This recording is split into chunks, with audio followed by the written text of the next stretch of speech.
தமிழ் கழுகு.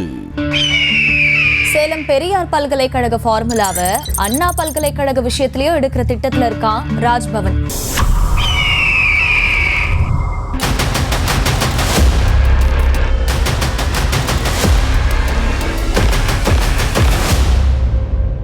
அண்ணா பல்கலைக்கழகத்தோட துணைவேந்தரா இருக்கிற வேல்ராஜோட பதவிக்காலம் வர்ற ஆகஸ்ட் மாசத்தோட நிறைவுக்கு வருது. ஆனா இவர் தமிழ்நாடு ஆளுநர் RN ரவியோட குட் புக்ல இருக்கிறதுனால அவருக்கு ஓராண்டு பதவிக்காலம் நீட்டிக்கப்பட திட்டமிட்டு இருக்காங்களாம்.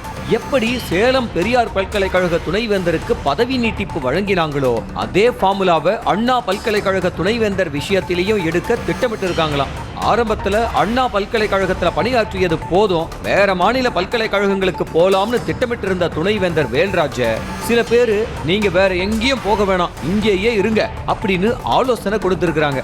அதுக்கேத்த மாதிரி கச்சிதமா காய் நகர்த்தி வந்தாரு துணைவேந்தர் வேல்ராஜ்.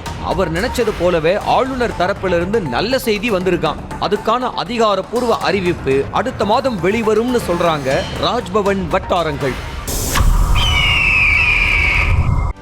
செய்திகளை உடனுக்குடனும் துல்லியமாகவும் தெரிந்து கொள்ள சப்ஸ்கிரைப் பண்ணுங்க.